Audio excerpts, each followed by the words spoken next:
Dili kay ko tantong excited nining unang adlaw sa Misa de Gallo nga alas 3 pa nakamata nako. Sayo ko ni mata kay akong plano nga isulat jud nako ang akong homilya karon dili makalimtan ba ni hanto ni mga gutloa wa pa nako nahuman og sulat. Nagtuo ko nga ako ang sayo kayo ni bangon. Lami kay akong gibati nga sa akong pagawa sa akong bento, mas naapay sayo sa ako nga ni bangon. Dako na akong kalipay nga nakita ang atong mga batanon sa parokya. Ato silang palakpakan. Sayo nga ni bangon aron pagpangandam, aron kini atong selebrasyon mahimong mas makahuluganon. Unya nagtuo ko nga sila ra pud akong kauban nga sayo nga ni bangon. Naa pa ko'y kadaghanan kaninyo, nga sa akong imagine ba kung alas 4 kutob ang curfew, pagka alas 4:01, ninaog na sa hagdanan, padulong sa simbahan. Gani, akong tanaw sa pipila dire, wala na gani nakaligo. Pero bahalag, wala nakaligo, basta giuna ang pag-ampo. Nakabawi dayon. Nasayo nga ni bangon, aron makaapil, sa una nga Misa de Gallo. Ang uban, sayo kay ni bangon kay naay wish. Kay kung makaapil ko sa Misa de Gallo, makompleto na ko ang siyam ka Misa de Gallo, mahitabo, matuman gayod ang wish nako.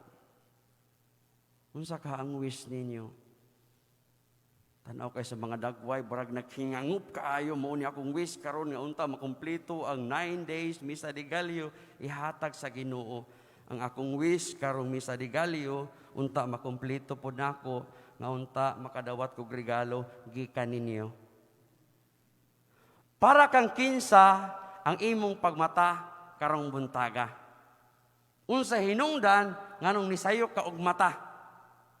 Nay duha ka punto nga gusto na akong pamalandungan nini atong unang Misa de Gallo. Una, si Santa Maria. Si Santa Maria iyang kinabuhi halad sa iya. Walay laing gibida si Maria kundi ang iyang anak. Ang tanan, ang bida sa kinabuhi ni Maria siya. Sayo sa ni mata tungod sa iya. Kini pagpangandam nato nining si Misa de Gallo, kauban nato si Maria, atong gipasidunggan ang mahal nga Berhen, nga unta tabangan taniya, nga sama kaniya, mahimo kitang andam sa pag-abot sa atong manunubos. Ang bida sa kinabuhi ni Maria, siya. Sayo ni mata si Maria, tungod og alang kaniya. Sa atong ebanghelyo, ang gibida ni Jesus, si Juan nga magbubunyag. Sa ato pa day Father, ang bida karong Misa de Gallo kung dili si Maria, si Juan nga magbubunyag. Yes, gibida ni Jesus si Juan nga magbubunyag. Nganong gibida man ni Jesus si Juan nga magbubunyag? Kaysa kinabuhi ni Juan nga magbubunyag, kinsa ang bida? Siya. Sa atong kinabuhi, kinsa ang bida? Mubitaw nang naulaw ko naghuna-huna sa akong kaugalingon. Samtang nagsulat ko sa akong homilya, pagpangandam, aron murag nahug nga ang bida sa akong homilya, ang akong kaugalingon. Dako kayong tamparos mga kaigsuonan, kung ako mo ang mabida, ni namang Misa de Gallo. Lisod, kung dili siya. Salamat ko sa iyong presensya, mga kaigsuonan, nga niapil ni Santos nga Misa. Sayod mo, daghan pa itong mga kaigsuunan, naa sa gawas sa gate, kay dili makasulod. Subo kay hunahunaon, nga nindot kay nga makaapil ang tanan ni Santos kay Misa sa mga kaigsuunan na mo naa sa gate, ay mo kabalaka, kay apil mo nining Santos nga Misa. Di bot ipasabot, nga wa mo nakasulod, wala na may labot. Mga ayaw pagmugot, kay makamaot og samot. Sugdo nato ning pagpangandam nga malipayon. Makita unta sa atong pagpangandam nga malipayon tang nangandam. Kay unang Misa de Gallo pa lang, nagmugot na ka, la na ba? hiktik, lisod kayong pagpangandam tungod sa mga protokol, pero kinahanglan natong sundon. Pero dili kini mahimong babag mga kaigsuonan nga bisan naa na ta karon sa panahon sa pandemya, dili mahimong babag nga di kita makapasalamat sa iya. Kung naa may tao nga natandog ani karon tungod sa iyong presensya, ako na. Nay, tay, ma, pa, dong, day. Salamat sa inyong presensya. Atong palakpakan ang tanan nga niya karon din. Si Juan nga magbubunyag, gihulagway ni Kristo nga sama og suga, nga naghatag og kahayag ngadto sa uban, nga daghang mga tao nagalipay sa makadiot. Take note, ang bida sa kinabuhi ni Juan, siya. Nahinumdum ko sa usa ka istorya nga nay usa ka buta nga nagdala siya og suga. Agi siya aron makarelate lang ta nga naa diri karon. Buta na to niagi sa diha sa gawa sa gate, no. Ngit-ngit. Daghan sa mga parokyano, mga tao nakaila nga buta siya. Apa natingala sila, unsa kay hinungdan nganong kining maong buta nagdala og suga nga dili man ni siya makakita. Nyagi siya nagipangutana, gibiyay sa uban, unsa man ning buta ha? Nagdala-dala pa og suga nga daghan naman may nakabalo nga dili siya makakita. Sa daghan mga nangutana sa iya ha, may isa nga miduol siya og nangutana. Nagpakaulaw man ka sa imong kaugalingon.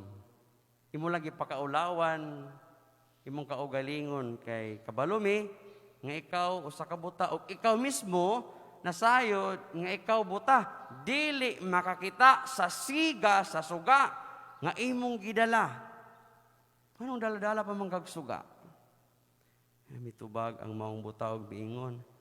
Ang siga sa suga dili aron ako makakita, kundili aron kamo makakita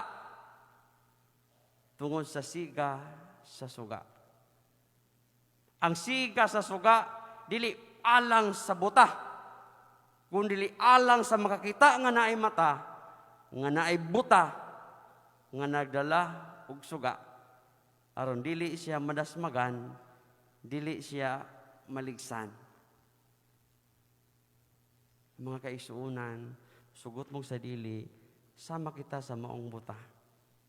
Nagdala sa maong suga. Di lang tatak Kristiyanos, tatak Pilipino, nga nanindot kayo ni, kay abutan ni sa Europa, ugani ni atong tuig kung nakabalo for the first time in history, ang atong Santo Papa mo'y nagsaulog sa simbang gabi sa Vatican mismo. I-acknowledge sa atong Santo Papa, kining kabahin sa atong pagkarelihiyoso. Ang matag usa nagdala sa suga, di lang para sa atong kaugalingon, kundi para sa isikaingon. Unsa man ning maong suga, di lang literal nga Paschal candle o kandila iyong dala. Ikaw mismo suga. Dili lang kay siga ka og mata. Ikaw mismo suga. Nagdala ka og kahayag. Pero tan-aw ko sa iyong naong, mura mag nagngit-ngit, mura mag nagdagom, di man kahayag ang dala. Ipakita sa panagway ang dayag nga kalipay. Ipadikita sa panagway nga malipayon kang nangandam sa pag-abot sa atong manunumos. Muna nindot ako pasalamat sa mga GKK leaders, sa PPC. Tanaw na to sa gawas karon, makita na nato ang gidayan-dayanan ang mga kubo sa mga Christmas light. It reminds us, sa panahon sa Pasko, makita utab, sama kang Juan na magbunyag, mahimong suga. Mahimong suga sa pamilya, suga sa katilingban, suga sa parokya. Munang ang uban moingon, Father, suga ka. Ano man, imong agtang perting sinawa. O kung makasmile po, no? Nabitan yung Father, nagmalipayan ba kasi imong pagkapari? Of course! Unya, kung tinuod ka nga nagmalipayan, Father, nganong hapit naman ka maupaw, imong agtang misinaw. Naniingon po ko, okay lang, maupaw, okay lang, agtang mo sinaw, basta pulong sa Dios, masangyaw. Hugot, nakabawi. Punindot kayo balikan ng mga kaisuunan. Ang atong pag-anhi is one way sa pagsanyaw, sama ni Juan nga magbubunyag. Dili mahimong babag, bisan daghan kay mga bawal. Mo bitaw na, excited ko nga, bro, ako'y una ni mata, hinapa din mga batanon nga nauna sa ako, Na di lang mga batanon, napag yung parkiano sama sa inyo, nga sayo ni mata. A little bit of check lang sa atong kaugalingon. Karong muntaga. Para kang kinsa ta ni mata. Karong muntaga. Kinsa man ang bida sa atong pagmata. Ay mo kabalaka kung naay kontrabida kay buti pasabot ana. Bida siya. Sa tanan nga ni akaron dinhi, daghan king salamat ug atong palakpakan ang tanan.